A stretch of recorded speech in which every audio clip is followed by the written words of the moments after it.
ជំរាបសួរពុកម៉ែបងប្អូនទាំងអស់គ្នាដែលកំពុងតែតាមដាន Channel ការវិភាគអំពីព្រឹត្តិការណ៍អន្តរជាតិថ្ងៃនេះដែរថ្ងៃទី25ខែតុលាឆ្នាំ2025យើងមានព័ត៌មានថ្មីដែលដោយការសន្យាយើងនឹងយកមកវិភាគដើម្បីចែករំលែកជូនបងប្អូនទាំងអស់គ្នាដើម្បីជ្រាបជាព័ត៌មាននៅថ្ងៃ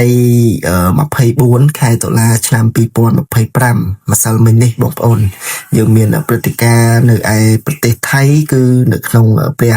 បរមរាជវាំងផ្ទាល់តែម្ដងដោយព្រះមហាក្សត្រីថៃព្រះនាមសិរីគុតដែលជាព្រះមេដារបស់ព្រះមហាក្សត្រថៃនាពេលបច្ចុប្បន្ននេះ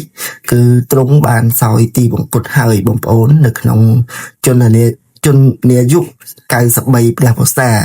នៅឯមន្ទីរពេទ្យ King ចលាលង្កននៅឯទីក្រុងបាងកកបងប្អូនព្រះមហាក្សត្រីព្រះនាមសិរីគុតដែលជាមេដារបស់ព្រះមហាក្សត្រថៃនាពេលបច្ចុប្បន្ននេះគឺទ្រង់បានបាត់ព្រះភ័ក្ត្រចេញពីខ្សែភ្នែករបស់មហាជនតាំងតែពីទ្រង់ទទួលជំងឺដាច់សរសៃឈាមខួរក្បាលតាំងតែពីឆ្នាំ2012មកម្លេះបងប្អូនហើយរហូតមកដល់ថ្ងៃទី17ខែតុលាឆ្នាំ2025នេះសុខភាពរបស់ព្រះមហាក្សត្រីគឺឈានចូលដល់ដំណាក់កាលធ្ងន់ធ្ងរខ្លាំងហើយក៏ទ្រង់បានសោយទីមង្គតតែម្ដងនៅវេលាម៉ោង9យប់នៅថ្ងៃទី24ខែតុលានេះបងប្អូន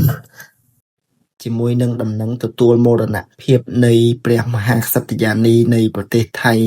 នេះដែរបងប្អូននាយករដ្ឋមន្ត្រីថៃលោកអនុទីន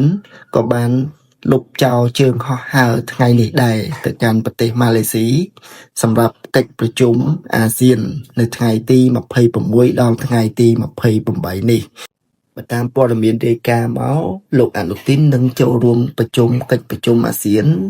នឹងចុះហត្ថលេខាទៅលើកិច្ចព្រមព្រៀងឈប់បាញ់ជាមួយនឹងកម្ពុជាផងដែរនៅថ្ងៃស្អែកនេះបងប្អូននៅថ្ងៃទី26ខែតុលាឆ្នាំ2025នេះយើងនឹងរងចាំទទួលបានព័ត៌មានបន្ថែមសម្រាប់រាយការណ៍ជូនបងប្អូនជ្រាបជាព័ត៌មានបន្តទៀតអរគុណបងប្អូនសម្រាប់ការតាមដានសូមចុច Subscribe ដើម្បីទទួលបានព័ត៌មានថ្មីមុនគេ